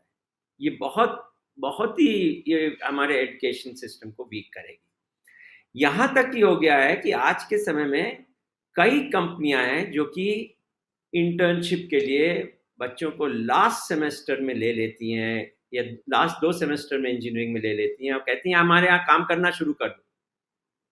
तो उसकी तो एजुकेशन ही 3 साल की रही, और आप सीख जाइएगा 1 साल बाद, और 1 साल आपको इंटर्न की तरह स्टाइपेंड देंगे, 1 साल बाद आपको अच्छी सैलरी दे देंगे। सो मुझे लग रहा है कि जो इंडस्ट्री है, इन्होंने अपनी रिस्पॉन्सिबिलिटी थोड़ी परे कर दी है, और ये यूनिवर्सिटी कुछ चीज़ें स्किल्स जो हैं वो ज़रूरी हैं, जो कि हमें ज़रूर सिखानी चाहिए to make them ready, but getting them to be industry ready, जो ये बात करते हैं, I think it's a major fallacy. और इसकी लॉन्ग टर्म इम्प्लीकेशन ये होगा कि जो बच्चे निकल के आएंगे, इनकी कंसेप्चुअल नॉलेज, इनकी एबिलिटी टू अप्लाई, ये सब जो है, और deep intellectual thinking in any discipline, वो मुझे लगता है कि बड़ी वीक रहेगी। तो और अगर हमने कई साल पहले मैंने एक सर्वे किया था, मैं कंपिटिटिवनेस ऑफ मैन्युफैक्चरिंग की सर्वे करता था हर 5 साल पे। अब ये करीब 7-8 साल पहले की, ये 10-9 साल पहले की बात है। बेयरली एक जो average expenditure on training of an employee in many of those firms were less than 4,000 rupees a year. So ये जो है, मुझे लग रहा है कि ये और हमें इंडस्ट्री के साथ बात करने की ज़रूरत है। हम एकेडमिक्स को इंडस्ट्री के साथ इंगेज करने की ज़रूरत है, और उनकी बात समझने की ज़रूरत है, उनको समझाने की भी ज़रूरत है कि ये आपके लिए ही फ़ायदेमंद नहीं। अगर हम उसकी जो एजुकेशनल ट्रेनिंग है वो कर्टेल कर दें। उनका प्रॉब्लम है कि बहुत सारे आज के समय में इंजीनियरिंग इंस्टीट्यूशन स्पेशली जो आए हैं, जहाँ पे एजुकेशन के नाम पे तो बहुत कम ही कुछ होता है, और वहाँ से जो ग्रेजुएट निकलते हैं उनकी किसी किस्म की तैयारी नहीं। ये चर्चा कि यानी जो इंडस्ट्री है वह चाहती है कि उसे बिल्कुल अवन रेडी ग्रेजुएट दे दिए जाएं ताकि आएँ और वो बस शुरू हो जाएं। और जो गहराई है, समझ की गहराई, जिसको बार बार यशपाल कहते थे कि असल चीज़ है समझ। तो समझ। हाँ, कि आपके पास समझने की ताकत पैदा होना बहुत ज़रूरी है। और इस संबंध में जो मैं लिटरेचर देख रहा था, एम्प्लॉयबिलिटी और जनरल एजुकेशन, तो जनरल एजुकेशन का मकसद तो उस समझ को पैदा करना है और उस जी। लचीलेपन को पैदा करना है, फ्लेक्सिबिलिटी। तो जो अलग अलग माहौल में आपको रहने के लिए तैयार करती है, उस लचीलेपन के बिना आप नहीं हो सकते, और वो जनरल एजुकेशन ही दे सकता है दे वो सकते। लचीलेपन। और यह एक तरह की गलतफहमी है कि हम, जिसका फिर बहुत ज़ोर और फैशन पिछले कुछ वर्षों में बढ़ा है, वो ये कि हम स्किल बेस्ड एजुकेशन करेंगे। तो जो असल चीज़ है वो, और इसलिए स्किल ये शब्द अब बहुत फैशनेबल हो गया है। हालांकि अभी मुझे एक स्नातक स्तर पर पहले सेमेस्टर का छात्र मिला था, तो उसने कहा कि सर हमें जो स्किल बेस्ड कोर्स पढ़ाया जा रहा है उसमें भी कुछ स्किल जैसा तो नहीं है, वो भी सिर्फ पढ़ा रहे हैं। वो तो ये तो एक अलग मामला है जो हमारे मित्र कृष्ण कुमार कहते हैं कि हम किसी भी चीज को लाकर भारत में उसका थर्ड वर्ल्डिज्म कर देते हैं। तो थर्ड वर्ल्डिफिकेशन कर देते हैं, यानी अधकचरापन हमारे स्वभाव में आ जाता है। तो हम बोलते रहते हैं स्किल, लेकिन कंप्यूटर भी हम पढ़ाते हैं तो पढ़ाते हैं, वो पढ़ाते कंप्यूटर हैं, कर नहीं पाता है। कर नहीं अ, पाते हैं। जी। हाँ, तो एक एक तरह से ये अपने आप के साथ धोखेबाजी है। लेकिन अ, अगर हम इस बातचीत को अ, पूर्णतः आज के लिए पूर्णतः देने की कोशिश करें, तो आपने एक चीज़ का, एक उद्देश्य का अ, उल्लेख किया जो विश्वविद्यालयों का प्रमुख उद्देश्य है, और वह आपने कहा नागरिकता की शिक्षा प्राप्त करना। और यह नागरिकता की शिक्षा सबसे महत्वपूर्ण है, क्योंकि हम लोग एक समाज बनना चाहते हैं जो उत्तरदायित्वपूर्ण समाज है और जिसमें सामूहिकता का बोध है। नागरिकता का मतलब है अपने अधिकार का बोध और दूसरे अधिकारों का बोध, यानी दूसरों के अधिकारों को हासिल करने में भी आप उनकी मदद कर सकें। तो ऐसी प्रक्रियाएं फिर विश्वविद्यालयों को विकसित करनी पड़ती हैं कि जो समुदाय विश्वविद्यालय में नहीं आ पाए थे वे आ पाएँ, आप उनके लिए जगह बना पाएँ। जैसे जेएनयू का आपने ज़िक्र किया, और यह फैकल्टी में भी और स्टूडेंट में भी। तो यह जो लर्निंग फॉर सिटीजनशिप है या नागरिकता है, इसके लिए और कौन-सी प्रक्रियाएँ या किस प्रकार का माहौल विश्वविद्यालय में होना चाहिए? मुझे लगता है कि मुझे आपको एक उदाहरण देके ही ये बात बतानी पड़ेगी, क्योंकि हम अ, ये हमने अहमदाबाद यूनिवर्सिटी में इसके बारे में काफ़ी सोच विचार किया कि कैसे इसको ला सकें, और ये एक ही एग्जाम्पल है, मुझे लगता है ये बहुत तरीके से हो सकता है। तरीकों से तो तुमने दो प्रोसेसेस एक तो सोचे। एक तो है कि एक अ, उन विषयों के साथ स्टूडेंट्स को एंगेज कराया जाए जिससे उनकी नागरिकता की और सिटीजनशिप की अंडरस्टैंडिंग बढ़े। जी।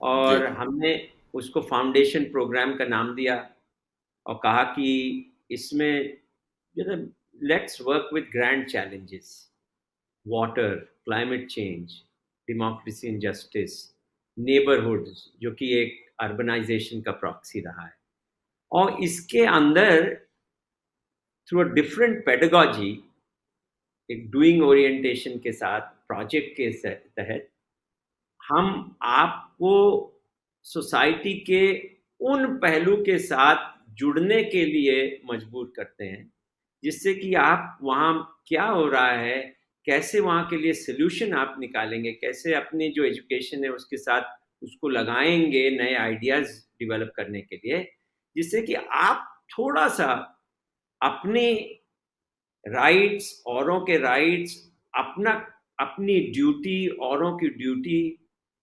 उस कॉन्टेक्स्ट में समझ सके। तो एक तो ये है। दूसरी चीज़ है कि आप अगर अ, हर क्लास में, हर कोर्स में, हर पेपर में अगर हम कहीं न कहीं, चाहे हम साइंस पढ़ रहे हों, चाहे केमिस्ट्री पढ़ रहे हों, चाहे हम बायोलॉजी पढ़ रहे हैं, अगर इसका कॉन्वर्सेशन हो, इसका इम्प्लीकेशन क्या है लार्जर सोसाइटी में? हम कंप्यूटर साइंस पढ़ रहे हैं, नए एल्गोरिदम्स डेवलप कर रहे हैं, चैट जीपीटी को एनालाइज कर रहे हैं, बट उसके साथ साथ अगर हम टेक्नोलॉजी का इम्प्लीकेशन सोसाइटी में क्या है, कोर्स के तहत ही अगर हम डिस्कस करें, तो मुझे लगता है ज़रूर ऐसे सवाल उठेंगे जिससे एक यंग स्टूडेंट ये समझ सकेगा कि उसका रोल क्या है लार्जर सोसाइटी।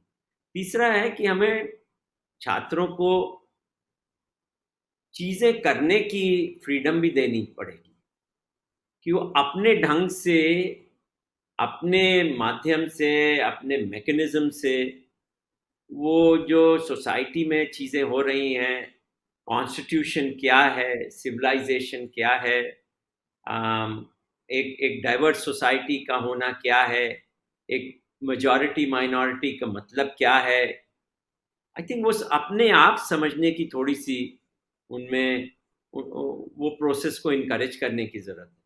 अब वो अपने ढंग से करेंगे, उसको हमें गाइड करने की भी ज़रूरत नहीं होगी, और उसमें डिबेट होगा, उसमें कॉन्फ्लिक्ट होगा, उसमें कॉन्वर्सेशन होगा, बट मुझे लगता है कि उससे जब हो सकता है आज नहीं, आज से 5 साल बाद वही ग्रेजुएट, जब आपने जो बात कही, जब उसकी समझ एक सर्टेन तबके पे पहुंचेगी, एक लेवल पे पहुंचेगी, तो वो ज़रूर उस एक्सपीरियंस से वो थोड़ा वाइजली सोच सकेगा। और आखिरी चीज़ है कि अगर कहीं ना कहीं हमें अपने छात्रों को under served situations, under served communities, under served people, old age आज हमारे देश में तो बहुत ही तेज बढ़ती चली है, उनके साथ जुड़ने के लिए कुछ ना कुछ मुझे लगता है क्रिया करनी ही पड़ेगी, जिससे कि जो लोग हैं वो समझ सकें कि उनका रोल सोसाइटी में क्या है।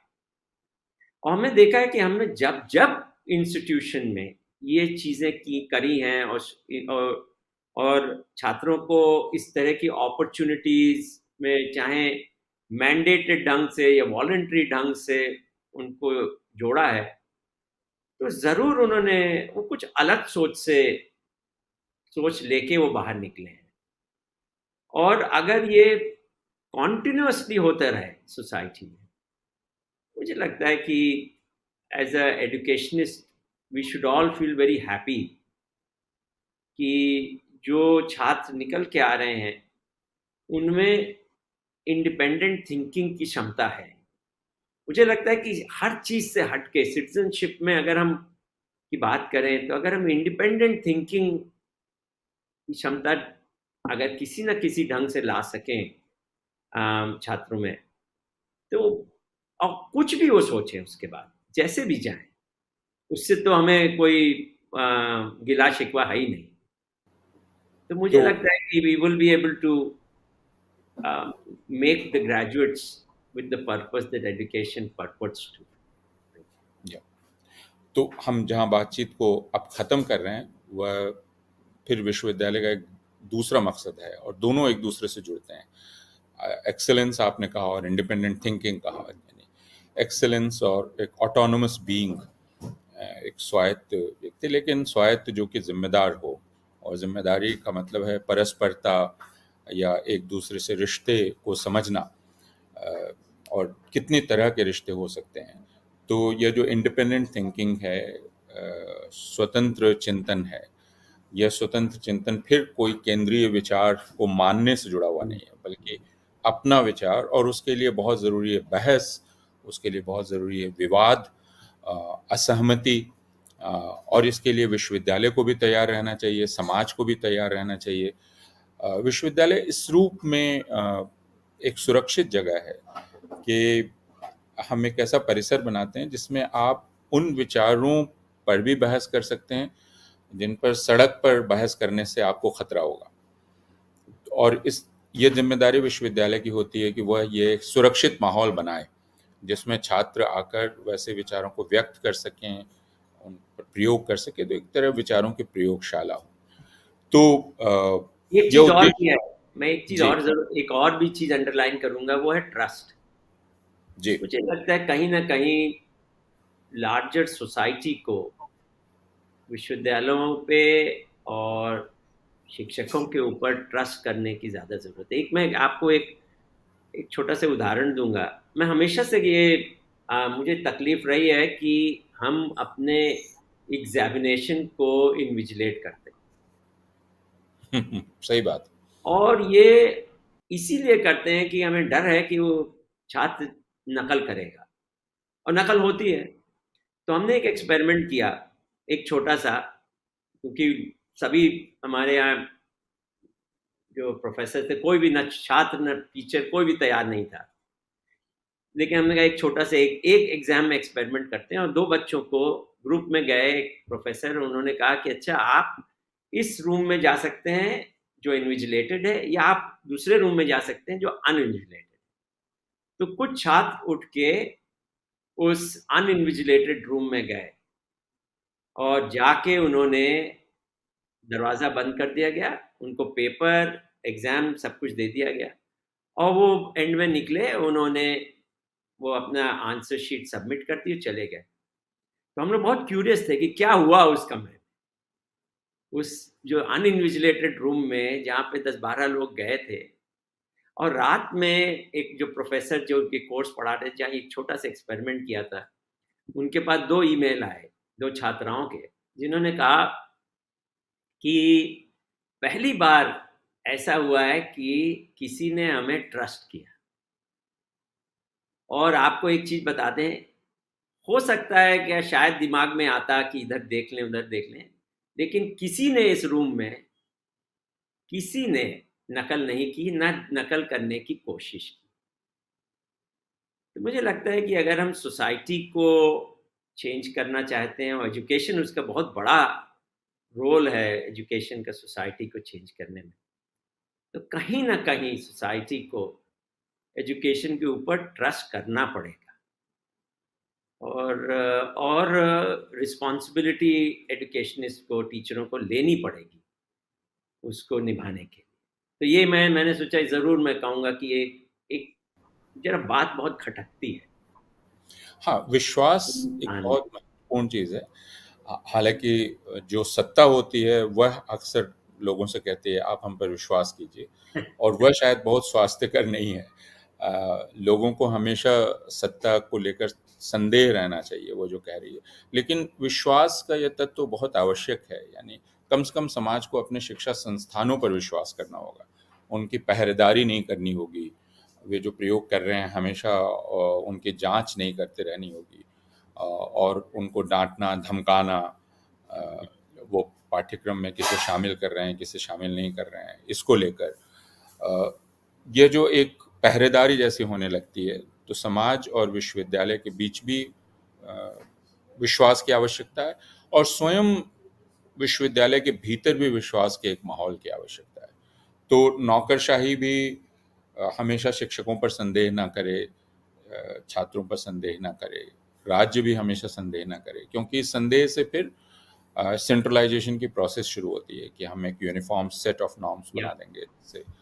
और यशपाल समिति की वह बात हमें याद है जब प्रोफेसर यशपाल कहा करते थे कि ऑटोनॉमी और freedom should not be a reward या फॉर एक्सेलेंस, क्योंकि उसमें यह बहस चली थी, आपको याद ही होगा या कि जब हम सारे लोगों ने कहा कि autonomy is the first principle and last principle and freedom, तो कुछ लोगों ने कहा कि नहीं, जो अच्छा करें उनको ऑटोनॉमी दी जाए।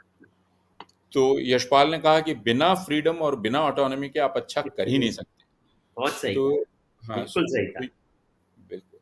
तो आपका बहुत-बहुत शुक्रिया प्रोफ़ेसर पंकज चंद्रा, हमने एक कुलपति की सुबह पूरी ले ली है। आपके पास काफ़ी चिंताएँ होंगी, अ, और आप उस दिन को गुज़ारे हैं, लेकिन आप सब ने ये चर्चा सुनी, जो विश्वविद्यालयों को लेकर है, विश्वविद्यालय कैसे बनने चाहिए, क्यों नहीं बन पाते हैं, और क्यों कैसे वो बन सकते हैं। ऐसा नहीं है कि भारतवर्ष को निराश हो जाना चाहिए और ये देखना चाहिए कि नहीं, श्रेष्ठ विश्वविद्यालय तो बाहर ही हैं और हमें बाहर ही जाना है। बल्कि वे प्रक्रियाएँ हैं जो कोई भी समाज अ, अपने ढंग से लागू कर सकता है और वे प्रक्रियाएँ यूनिवर्सल हैं। अ, उन उन प्रक्रियाओं को देखने की आवश्यकता है। तो बहुत-बहुत शुक्रिया प्रोफ़ेसर पंकज चंद्रा, और आप तमाम लोगों का भी और आपकी राय का हमें इंतज़ार रहेगा। बहुत-बहुत शुक्रिया। धन्यवाद डॉक्टर गुरु।